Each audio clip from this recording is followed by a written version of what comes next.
Assalamualaikum warahmatullahi wabarakatuh. Kembali lagi kita belajar konfigurasi access point. Sekarang adalah tahap 2 atau bagian konfigurasi access point bagian keamanan. Dan di sini kita punya 3 bagian keamanan atau 3 lapis keamanan. Yang pertama adalah setting access point SSID hidden. Nah, ini adalah menyembunyikan nama wifi-nya, jadi disembunyikan dan harus dimasukkan secara manual. Dan berikutnya adalah setting access point mode whitelist dan setting access point mode blacklist. Nah, harusnya ini kita menggunakan 2 buah perangkat, tapi kita contohkan satu aja dulu. Kita login dulu sebagai admin dari wifi tenda. Yang pertama kita harus lakukan dulu setting access point mode whitelist.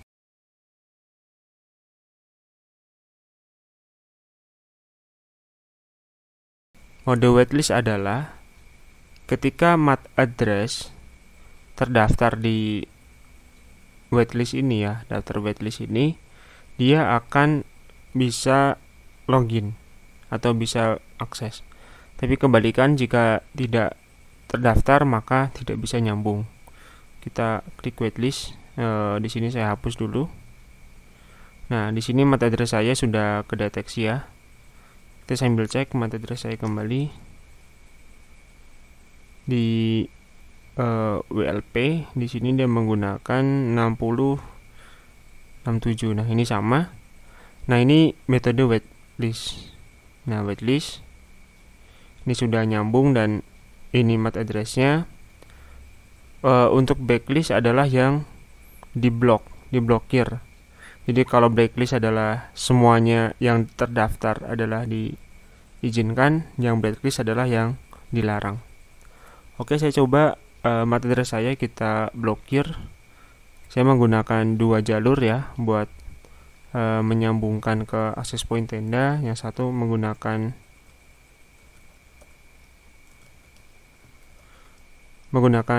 LAN, kabel LAN. Jadi MAC address-nya juga berbeda. Kita yang whitelist kita aktifkan dulu. Yang whitelist ya. Yang lokalin yang whitelist. Kita masukkan dulu yang whitelist namanya LAN. Kita oke kan.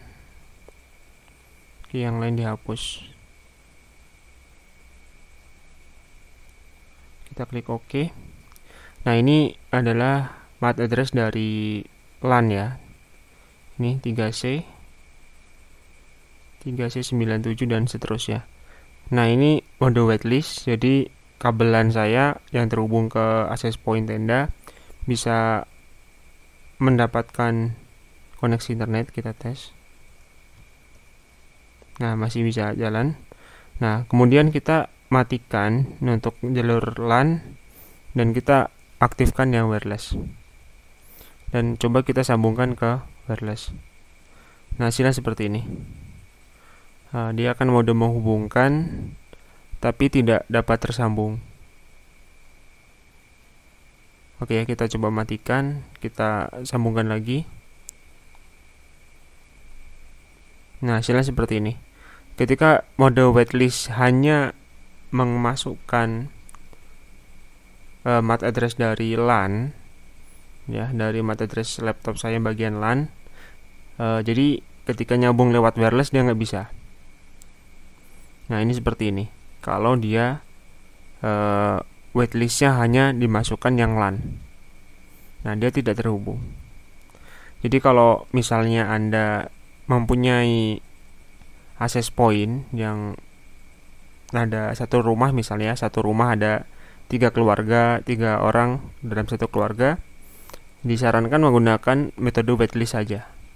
Jadi whitelist ini bisa dipakai untuk 3 orang, jadi 3 orang MAC address dimasukin dalam MAC address filter ini.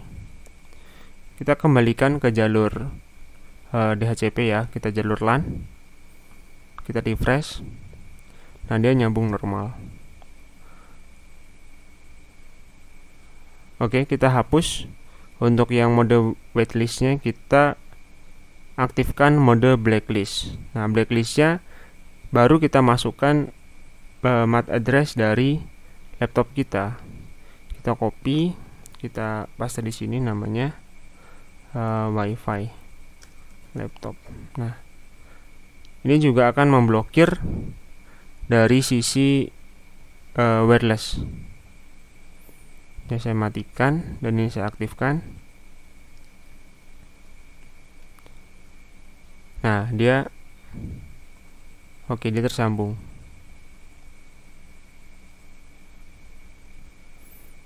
Nah, kita putuskan lagi.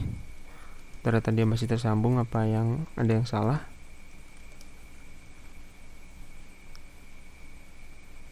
Di advance. Oh, dia ternyata tidak tersimpan. Ini MAC address-nya, ini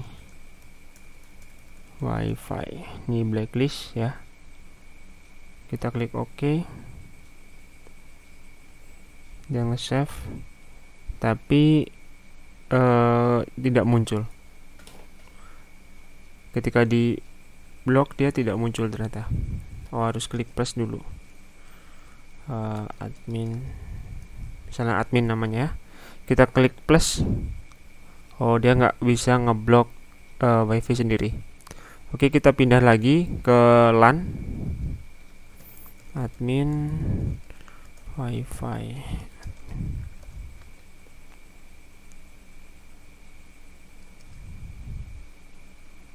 Nah, ini WiFi. Namanya admin aja, kita klik plus. Nah, dia udah bisa masuk. Lalu kita klik OK. Oke, dia udah menyimpan. Dan kita matikan jalur LAN, kita aktifkan jalur wireless. Dan dia mencoba menghubungkan ke WiFi yang sudah kita buat.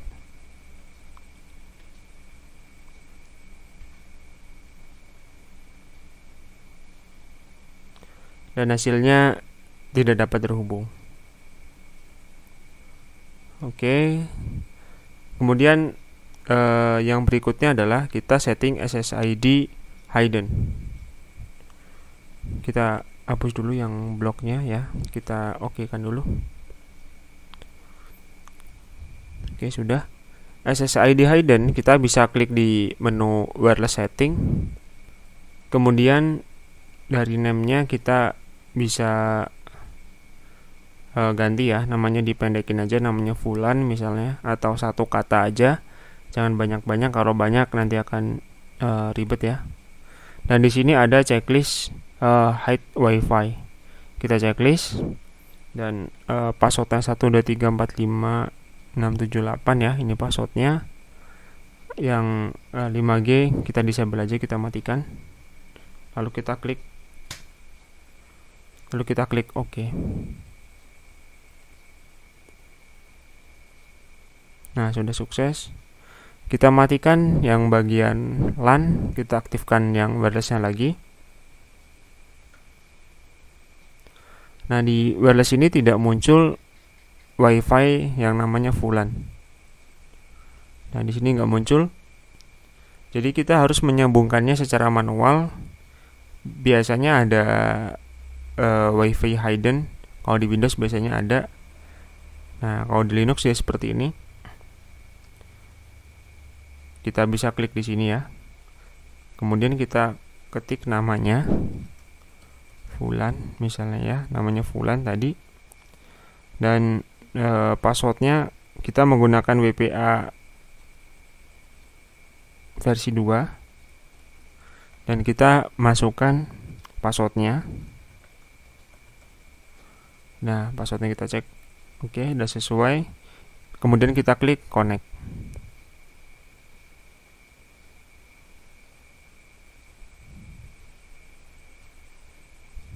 Nah, masih proses. Dan dia tersambung. Jadi secara kesimpulan dari SSID hidden adalah kita harus memasukkan SSID atau nama WiFi dan passwordnya secara manual. Jadi kalau misalnya kita pakai WiFi misalnya MDK3, jadi MDK3 nya sudah ada namanya, sudah muncul jaringannya, dan kita tinggal memasukkan passwordnya saja. Tapi untuk WiFi hidden, kita harus memasukkan SSID dan passwordnya. Dan ini menjadi tantangan buat orang yang belum tahu. Ketika kita misalnya punya WiFi, kita hidden, dicek lewat laptop atau lewat HP, biasanya tidak terdeteksi secara langsung. Mungkin perlu aplikasi tertentu atau perlu alat tertentu, misalnya menggunakan Mikrotik, dia bisa terdeteksi WiFi hidden-nya. Tapi kalau menggunakan perangkat handphone biasanya tidak terdeteksi. Oke, terima kasih sudah menonton tutorial sampai selesai. Semoga bermanfaat.